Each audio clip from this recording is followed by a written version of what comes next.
Tonight on PhillyCAM Voices, Joe Biden is declared the winner of the 2020 presidential election, defeating Donald Trump. How Philly and the suburbs played a key role in his victory. We have more fallout after the killing of George Floyd sparked unrest in Philadelphia last spring. A popular activist is now facing federal charges after the rioting, and how one local restaurant plans to keep the business running this winter during the pandemic. Good evening, and thank you for tuning into PhillyCAM Voices. I'm your host, Amanda Johnson.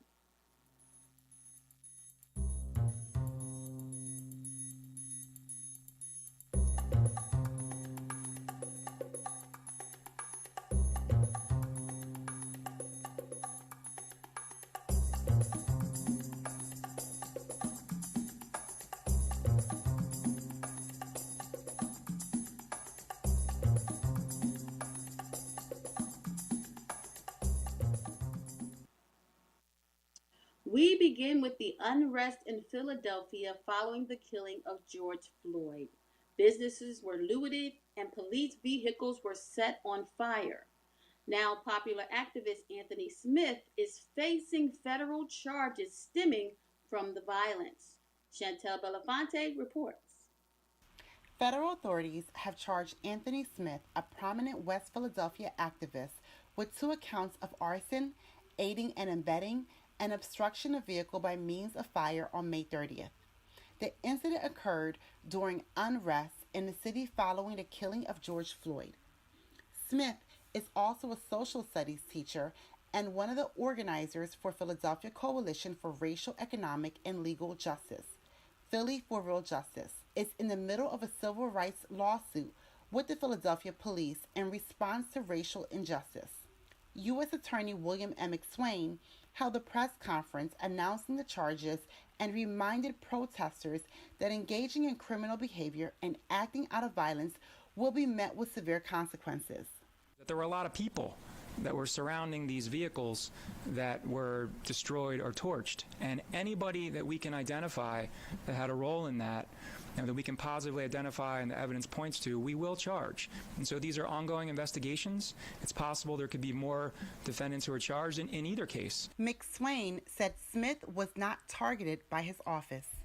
Mr. Smith was not in any way targeted by my office.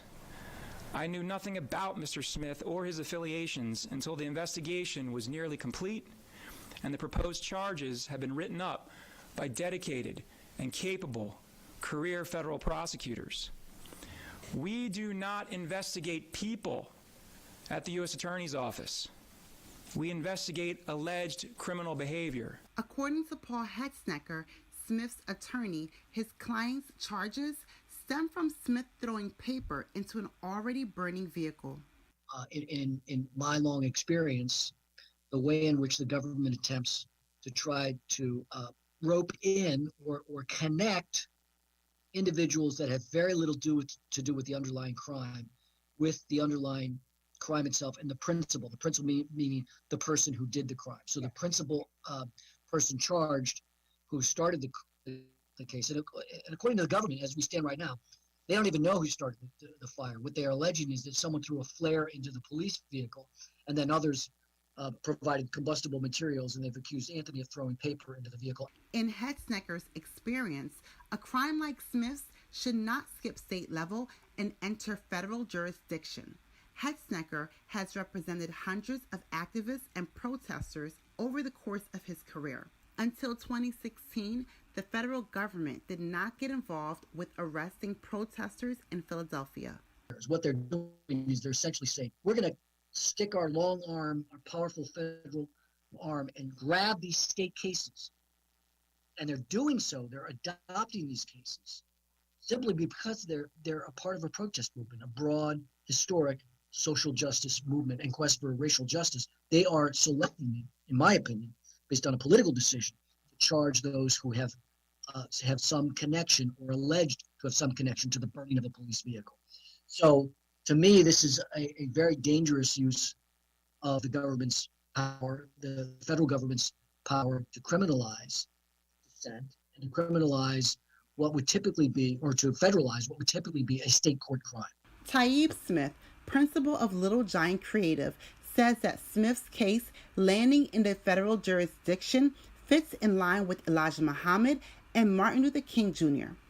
Both Taib and Anthony were recently recognized in Philadelphia Magazine as one of Philadelphia's 76 most influential people. I'm not naive enough to not, believe that it's plausible that even when somebody says, well, I don't know how this ended up on my desk, you are aware that there's a history of white state-sponsored oppression that has, coordinated to take the civic rights away from people like Mr. Smith. Hexnecker believes the government is using this matter to send a message to the protest movement and the Black Lives Matter movement. This is an effort to politicize, to use the criminal arm of the Justice Department to go after protests and to send a message to the protest movement and the Black Lives Matter movement in this country, which is a very dangerous message to send. Judge Henry Perkins ordered Smith to be released to his home in West Philadelphia with electronic monitoring and a curfew, but that order was reversed by Judge Joyner, seeking to keep Smith detained. Hexnecker advises any activists that have questions to seek an attorney prior to attending a protest. I'm Chantal Belafonte, reporting for PhillyCAM Voices. The pandemic has left millions unemployed and businesses struggling to stay afloat. Restaurants have been especially hit hard. Shivani Reddy spoke to one local restaurant and wanted to find out how they plan to keep the doors open this winter. In the midst of the coronavirus pandemic, restaurant businesses have been struggling to stay open. Recently, Philadelphia has allowed to expand their indoor seating capacity to 50%. Many restaurants have maintained to stay open by moving seating outdoors to reduce the risk of exposure, as the CDC states that there's better ventilation outside. However, with the winter season approaching, outdoor seating can be possibly affected for some restaurants. The City of Philadelphia announced a new set of guidelines for outdoor dining during the winter months ahead. They list several options and requirements regarding aspects around shelter, heating, and snow removal management. To learn more, please visit www.phila.gov and click the News and Events tab. Let's see what a few Philly restaurants are doing to prepare for the weather change and the rise in cases. Nacho Flores is the owner of Taquitos de Puebla III, located on 9th and Federal Street. He shares his worries and concerns for effects on his business. We had just started business in January. We worked in January and February, but in March, we closed everything due to the pandemic. It was very, very, very difficult. It was very difficult because there wasn't anyone. We had to lay off our employees. We did not have money for the applications.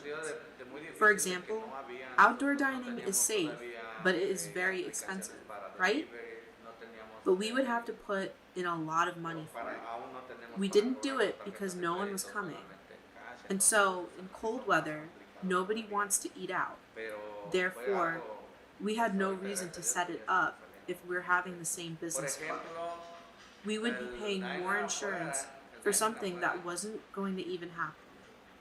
I think that right now, we sense that in the winter, it is always empty. So we are waiting to see in what way we do not work. There are limitations, especially because people won't be going outside.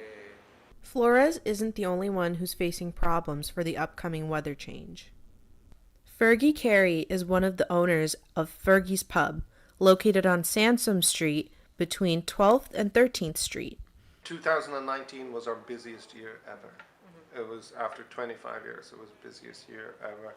And, we had new projects going on, beginning in the end of December and then in January. And then, before before the shutdown, we decided to shut down ourselves. Like the Monday, the 16th, the states shut us down, but we had already closed on Sunday the 15th. We thought it was the right thing to do. And then, and in that last week too, business just took a dive. You know, it was like it was bad. And then, anyway, so then we had closed for 3 months, and then open for to go and stuff for a few months, and then then we went out on the street, and that saved us for a bit. But last week, Thursday of last week, things were so bad and looking so bleak, with the weather getting colder, and then our business then cut in half again. And I was like, and then I was looking at things, and I was like, well, we're not going to survive. We're going to have to do something for. And then we did a GoFundMe to save Fergie's Pub, and we have been. You know, we're involved all the time. We're involved with the theater and music and but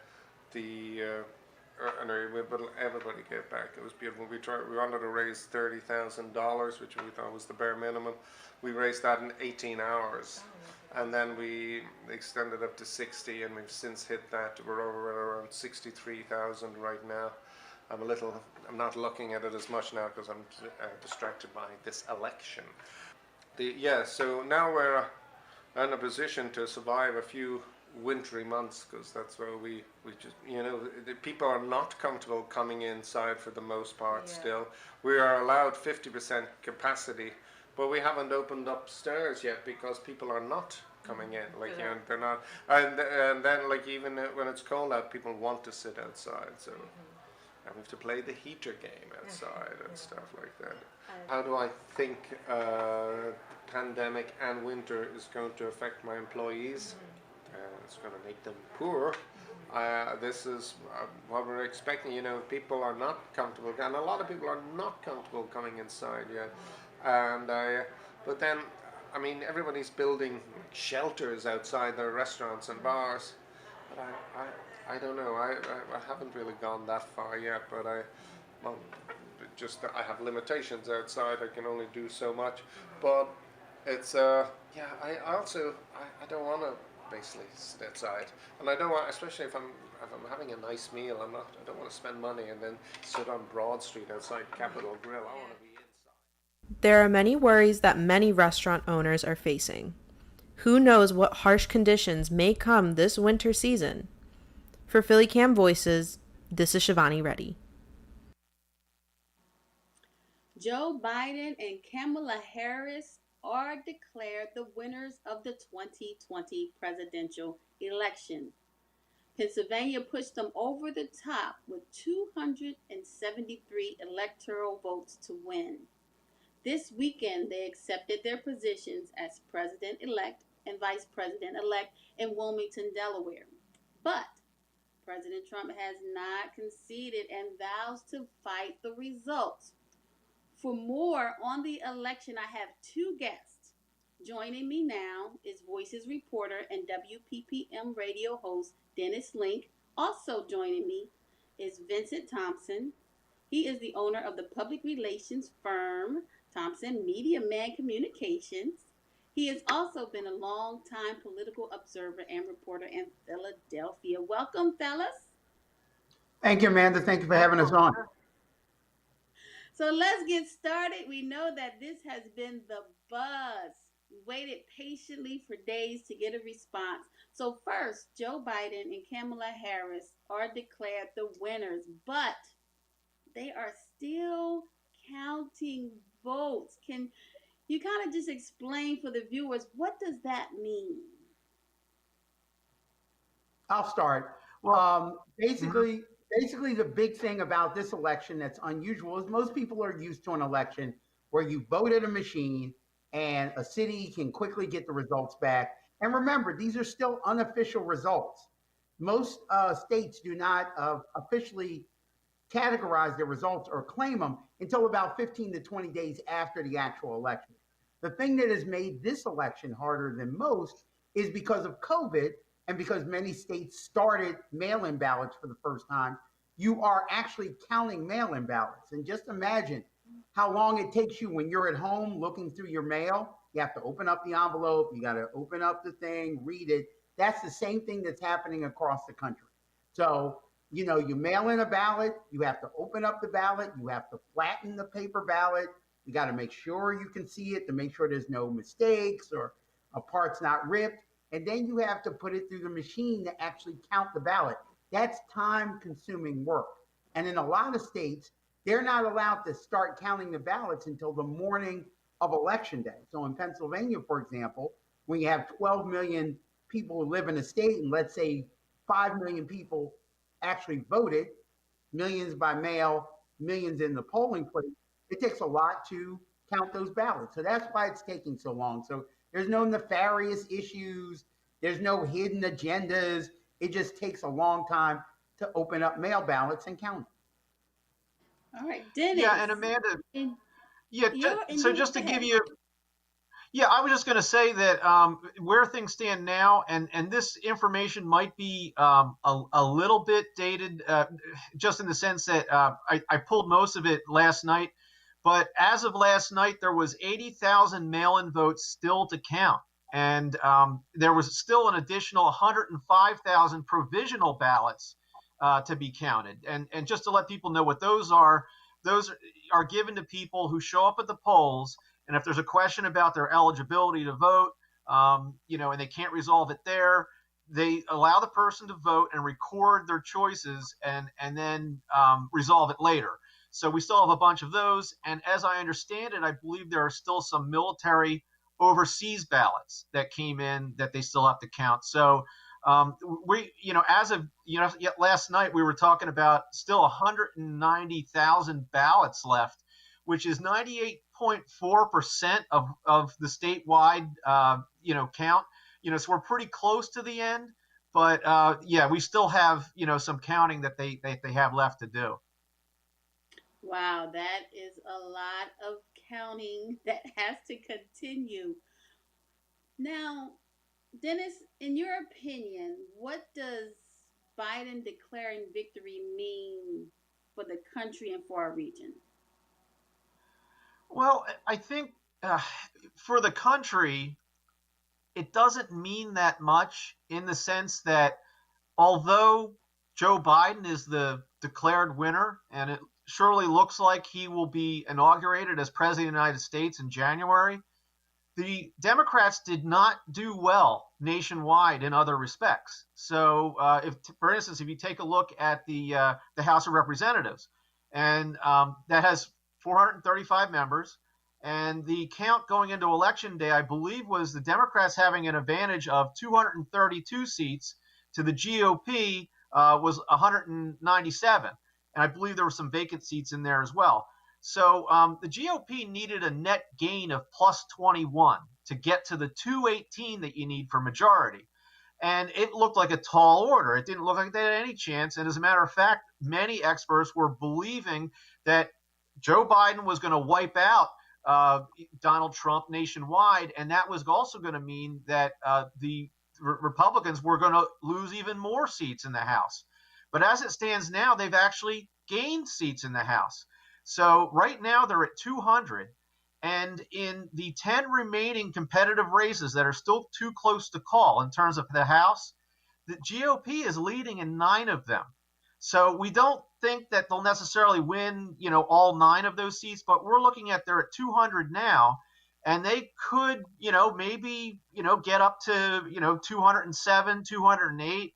And again, it's not enough for them to take control of the House, but it is enough for the GOP to make it a little bit harder for Democrats to pass legislation, because if you can just peel away a few Democrats, you're in a situation where, the Democratic-controlled House can't necessarily ram every piece of legislation through. And then as far as the Senate, again, a lot of people were thinking that the Republicans would lose all the contested races. So there were 9 competitive races, but the GOP held in 5 of them. So, there's still some races to be called. And, there's going to be 2 runoff races in Georgia, which are going to be key. So if the Democrats win both of those, they will have a majority. if they only win one of those, it'll be tied 50-50. But the advantage will still be to the Democrats, because Kamala Harris would become the deciding vote in Senate votes. And if the Democrats lose both of the Georgia runoff races, the Republicans will still be in control of the Senate. So the fact that nationwide things didn't go as well for Democrats as they did for Joe Biden means that as far as the country, I don't know that, we're going to have a mandate for Joe Biden. And I don't know that it's going to be easy to get past the gridlock, because the Republicans will still have considerable control, gaining some in the House and possibly maintaining it in the Senate. That is a lot to think about. Yeah, I think in a nutshell, when you look at what's going on, basically, I always tell people you have to look past the numbers. And one of the great things about the state of Pennsylvania is Philadelphians look at Philly, but we only look at Philly, right? And that's a bad thing. The rest of the state went red. So a lot of people in Pennsylvania and counties outside of Philadelphia and the 4 suburban counties, Allegheny County where Pittsburgh is, and Harrisburg is, they voted red. So they supported Donald Trump. And that is a lot of what the country still has. Even though Joe Biden is going to go down in history as having the most votes of any presidential candidate with 75 million plus, Donald Trump is going to come in second in this election with over 72 million. So there's a lot of divided parts of this country. We are definitely not the United States of America. There's red parts of America and blue parts of America. And that's the difficulty in binding this together, because, like Dennis said, you can have a Democratic president and you can have a Democratic U.S. House of Representatives for the most part. And if you had told Republican operatives that they would have over 200 members when the night was over, they would have thought you were crazy. And now that they could possibly have 205, 206, they're ecstatic.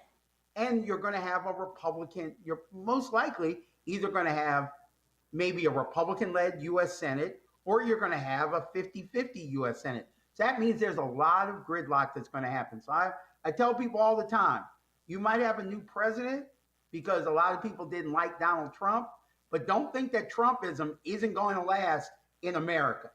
His form of populism and intense, that's going to last for decades to come. And he's going to be an overwhelming force in the Republican Party. I would not be surprised if 4 years from now, whomever Donald Trump endorses for president becomes the leading candidate for the Republican nomination.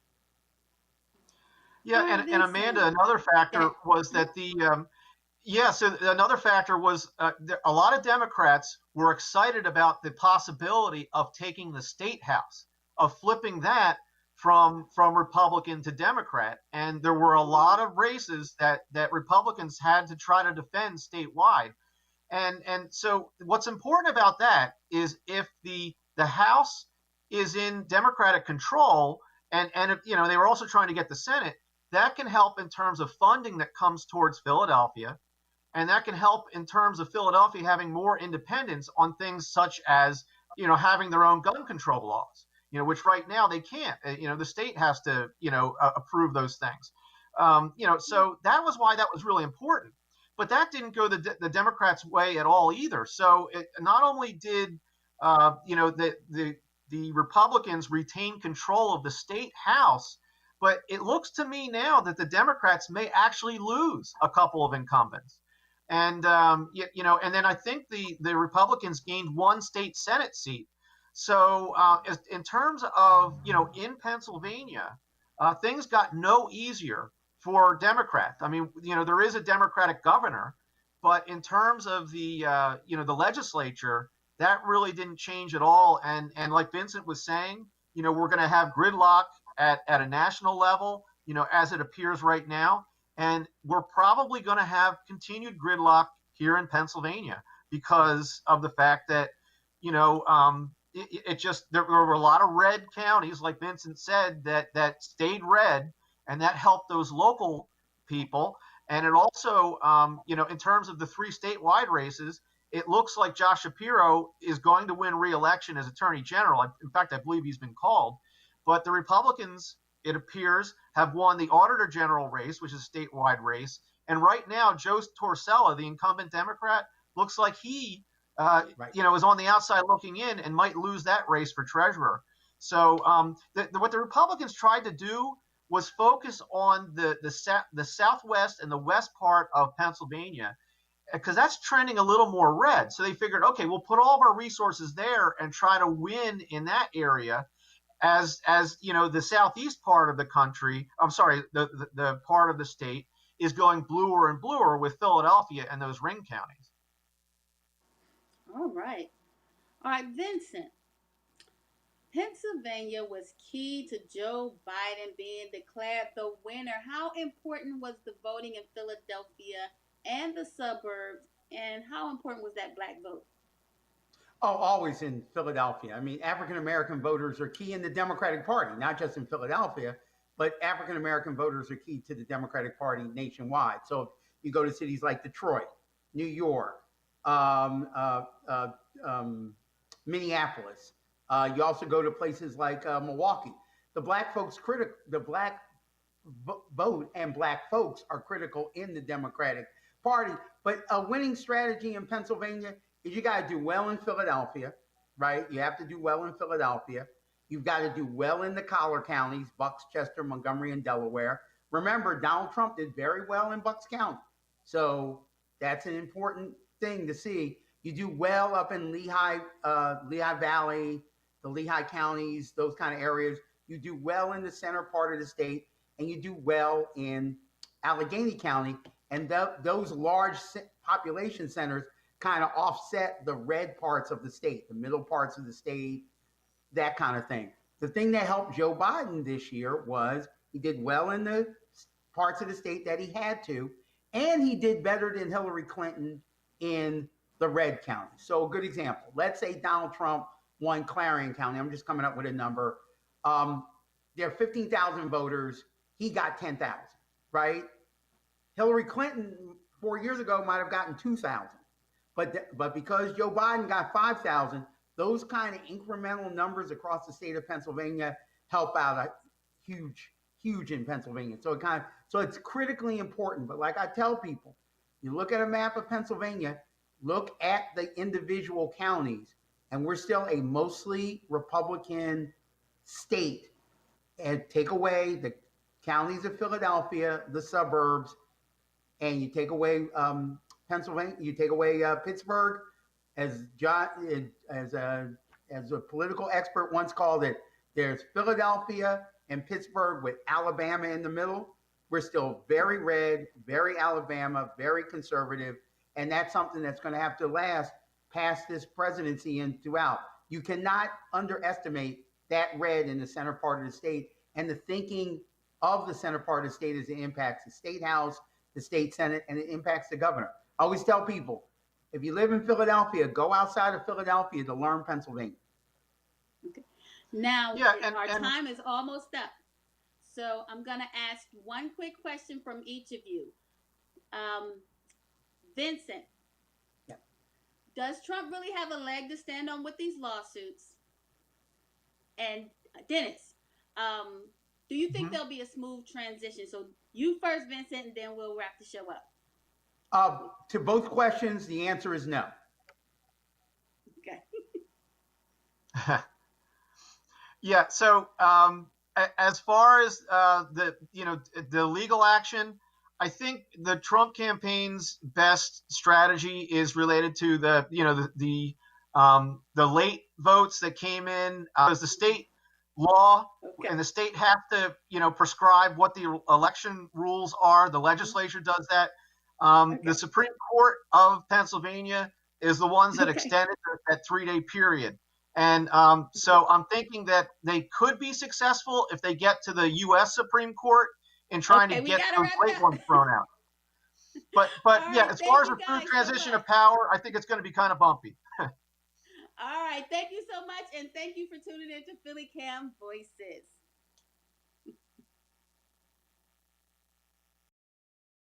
to work is around 600,000.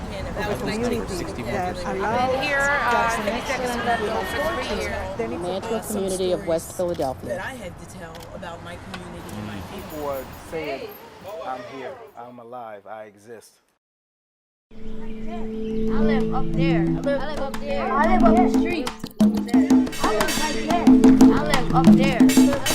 I live up there.